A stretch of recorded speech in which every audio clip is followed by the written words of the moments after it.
João, capítulo 3.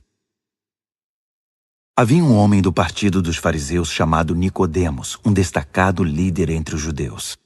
Certa vez ele visitou Jesus tarde da noite e disse: Rabi, sabemos que o Senhor é um mestre que vem de Deus. Ninguém poderia realizar esses atos que revelam a realidade de Deus se Deus não fosse com ele. Jesus disse: Você está absolutamente correto. Preste atenção. A não ser que alguém nasça do alto, não é possível ver aquilo que estou apresentando, o reino de Deus. Como pode alguém nascer se já nasceu e cresceu? Estranhou Nicodemos. Não é possível entrar de novo no útero materno e nascer outra vez? E que história é essa de nascer do alto? Jesus respondeu: Você não entende. Deixe-me dizer de novo. A não ser que alguém se submeta a essa criação original, a criação na qual o vento pairava por sobre as águas, o invisível movendo o visível, um batismo para uma nova vida, não lhe será possível entrar no reino de Deus. Quando você olha para um bebê, vê apenas isto, um corpo que se pode contemplar e tocar. Mas a pessoa que tem um nascimento interior é formada por algo que você não pode ver nem tocar, o Espírito, e se torna um espírito vivo. Portanto, não fique surpreso quando digo que você tem de nascer do alto.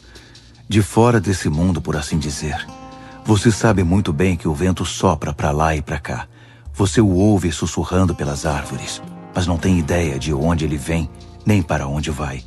O mesmo acontece com aquele que é nascido do alto, pelo vento de Deus, o Espírito de Deus. Nicodemos perguntou: O que o Senhor quer dizer com isso?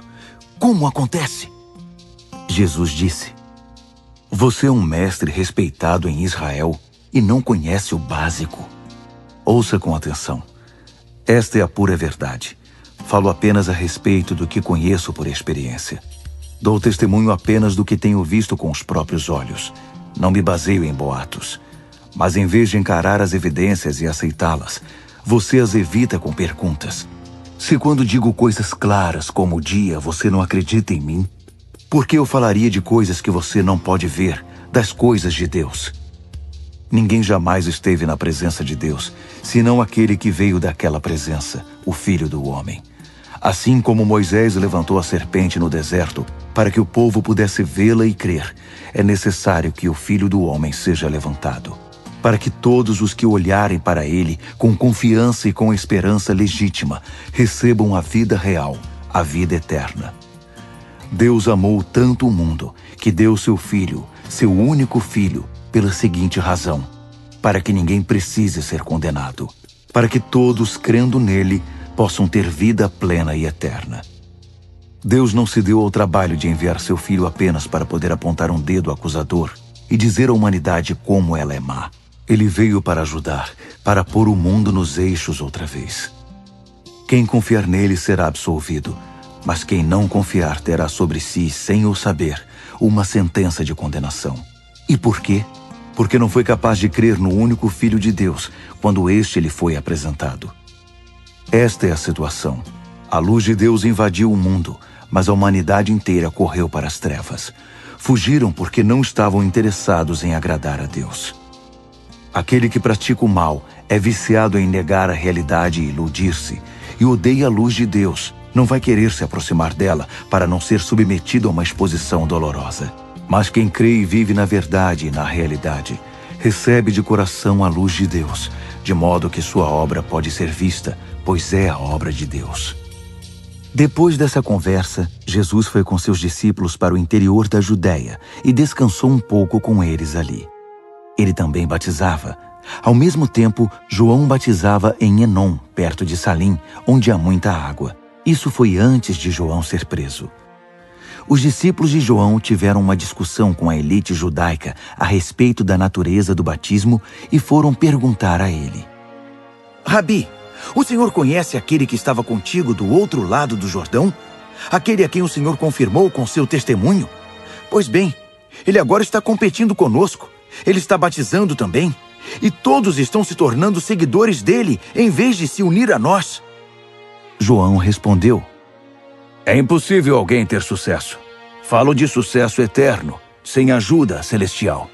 Vocês mesmos estavam lá quando deixei muito claro que não sou o Messias, mas apenas aquele enviado adiante dele para preparar o caminho.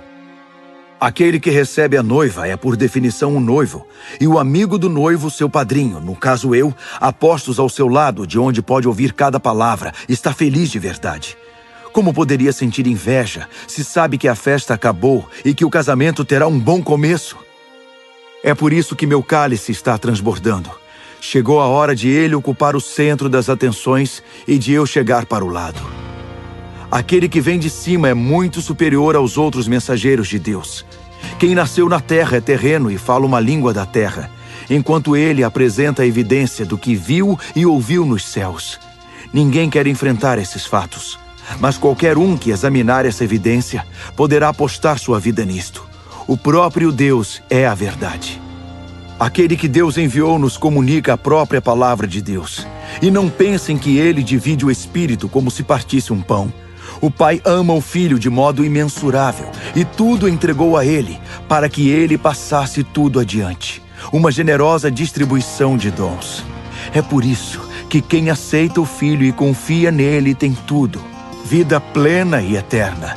Também preciso dizer que quem rejeita o Filho e não confia nele, vive na escuridão e não vê a vida. Tudo o que experimenta de Deus são trevas e ira tenebrosa no final.